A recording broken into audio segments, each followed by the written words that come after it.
આજે હું તમારી સાથે એક નવી જ રેસીપી શેર કરવાની છું। એ રેસીપી છે ટમેટાની રેસીપી। ટમેટાની એકદમ ક્રન્ચી, બાળકોને ખૂબ જ ભાવશે। બાળકોને કોઈ પણ વસ્તુ જેમ કે કુરકુરે, ચિપ્સ, નાચોસ, બહારનું ખાવાનું તો બાળકો ભૂલી જ જશે। બાળકોનો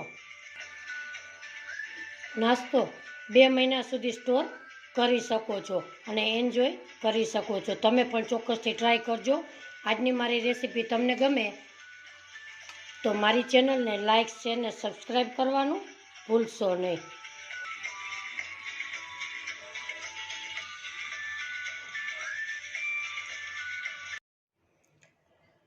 સૌ પ્રથમ નાસ્તો બનાવવા માટે અહીંયા સરસ મજાના એકદમ લાલ ટમેટાં લીધા છે। અહીંયા આપણે 4 નંગ ટમેટાં લીધા છે। એને આપણે આવી રીતે કટ લગાવીશું।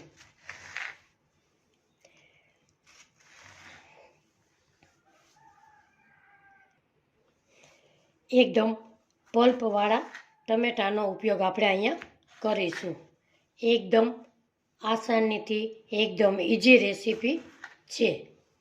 ચારેય ટમેટાનો કટ કરી આપણે બધા ટમેટાના કટકા કરી લીધા છે। હવે આપણે એક મિક્સર જાર લેશું, એમાં બધા ટમેટાં ઉમેરી દેશું અને એક સરસ મજાનો પલ્પ તૈયાર કરી લઈએ।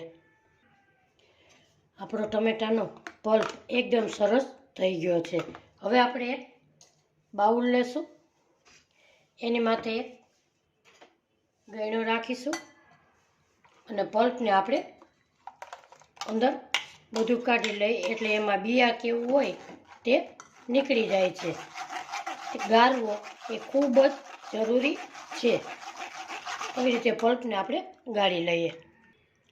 અહીંયા આપણે એકદમ સરસ પલ્પ ગળાઈ ગયો છે અને બિયાનો ભાગ છે એ નીકળી ગયો છે। હવે આપણે પલ્પમાં થોડા મસાલા કરી લઈએ। સ્વાદ પ્રમાણે મીઠું નાખીશું, અડધી ચમચી હળદર ઉમેરીશું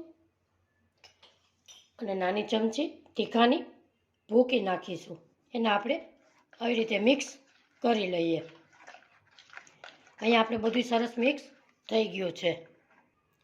હવે આપણે આ પલ્પમાં 1 કપ ઘઉંનો લોટ લીધો છે। હવે આપણે પલ્પ ઉપર જ આપણો રહેશે કે વધારે પલ્પ નીકળે તો એ પ્રમાણે વધતા ઓછો લોટનું માપ થશે।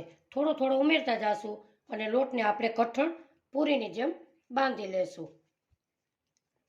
અહીંયા આપણે લોટ એકદમ સરસ કઠણ બાંધીશું। અહીંયા 1 કપ આપણે નાખી દીધેલો છે, વધતા ઓછો થાય તો આપણે થોડો ઘણો ઉમેરીશું।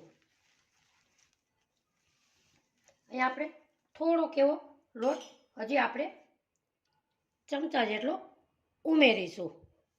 હવે લોટને આપણે કઠણ એકદમ સરસ બાંધી લઈએ। આપણો લોટ એકદમ સરસ કડક બંધાઈ ગયો છે। ઉપર નાખીશું આપણે થોડુંક એવું તેલ। હવે એને આપણે મસળી લેશું એકદમ સરસ અને 5 થી 7 મિનિટ લોટને આપણે રેસ્ટ આપીશું। એને આપણે ઢાંકી દેશું। હવે આપણે 5 થી 7 મિનિટ જેવું થઈ ગયું છે। લોટને આપણે એકદમ સરસ મસળી લઈએ। હવે આપણે આમાંથી મોટા મોટા એવા લોયા બનાવીશું। મોટા મોટા એકદમ સરસ લોયા આવી રીતે મોટા આપણે બનાવીશું। અહીંયા આપણે કોરા લોટમાં ઉમેરી દેશું અને અહીંયા આપણે પ્લેટફોર્મ ઉપર જ મોટી મોટી એવી વણી લેશું। બહુ જાડી નહીં અને એકદમ સરસ પતલી નહીં, એવી રોટલી આપણે વણી લેશું। અહીંયા આપણી રોટલી એકદમ સરસ મોટી આપણે વણી લીધી છે। આપણે આવી રોટલીને વણીશું। આપણી રોટલી એકદમ સરસ વણાઈ ગઈ છે। હવે આપણે પિઝા કટરથી ચોરસ ભાગ કરી લેશું। વચ્ચેનો આપણે ઉપયોગમાં લેશું અને સાઈડનો ભાગ આપણે કટ કરી લઈએ। હવે આપણે આમાં આવી રીતે 3 કટ લગાવીશું। 3 કટ લગાવ્યા પછી આપણે આવી રીતે એને શેપ આપીશું ટ્રાયંગલમાં. આવી રીતે બધાને શેપ આપણે આપી દઈએ. અહીંયા આપણે એકદમ સરસ કટ લગાવી લીધા છે. હવે આપણે આવી રીતે કાણા પાડીશું એટલે આપણી એકદમ સરસ ક્રિસ્પી એવો નાસ્તો બને છે અને ફૂલે પણ નહીં. આવી રીતે બધામાં આપણે કાણા પાડી લેશું. અહીંયા આપણે બધામાં કાણા પાડી લીધા છે. આવી રીતે તૈયાર કરી લઈએ. અહીંયા આપણે સરસ બધા એકદમ સરસ કટ લગાવી દીધા છે. હવે આપણે ગેસ તરફ જઈએ. અહીંયા આપણે ગેસ ઉપર એક લોયું મૂક્યું છે, એમાં તેલ મૂકીશું. તેલને આપણે ફાસ્ટ ગરમ હાઈ ફ્લેમ ઉપર નથી તરવા, આછા હળવા તેલે આપણે એને તરીશું અને ક્રિસ્પી થાય એવા આપણે તળી લઈશું. ગેસની ફ્લેમ ધીમી જ રાખીશું. આપણો નાસ્તો એકદમ કુરકુરો, એકદમ સરસ તળાઈ ગયો છે. એને આપણે આવી જ રીતે બહાર કાઢી લઈએ. તમે જોઈ શકો છો કે જોતા જ ખાવાનું મન થઈ જાય એવો આપણો નાસ્તો બનીને તૈયાર થયો છે. આપણે એક પ્લેટમાં બહાર કાઢી લઈએ. એકદમ સરસ કુરકુરો આપણો નાસ્તો તૈયાર થઈ ગયો છે. આપણે એક પ્લેટમાં બહાર કાઢી લઈએ. બીજા પણ એવી જ રીતે આપણે તળી લઈએ. એમાં પણ આપણે ગેસની ફ્લેમ ધીમી જ રાખીશું.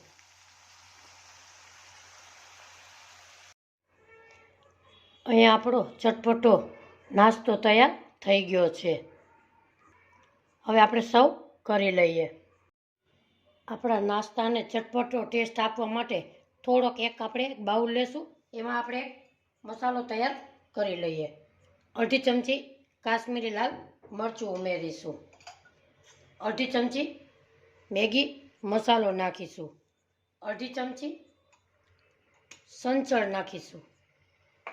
અડધી ચમચી શેકેલું જીરું નાખીશું. અડધી ચમચી ધાણા જીરું પાવડર નાખીશું.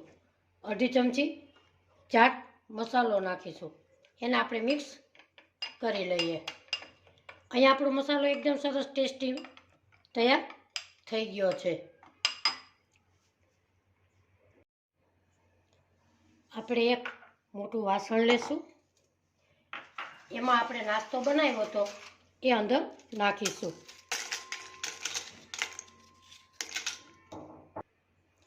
આપણો નાસ્તો એકદમ સરસ ટેસ્ટી એવો તૈયાર થઈ ગયો છે.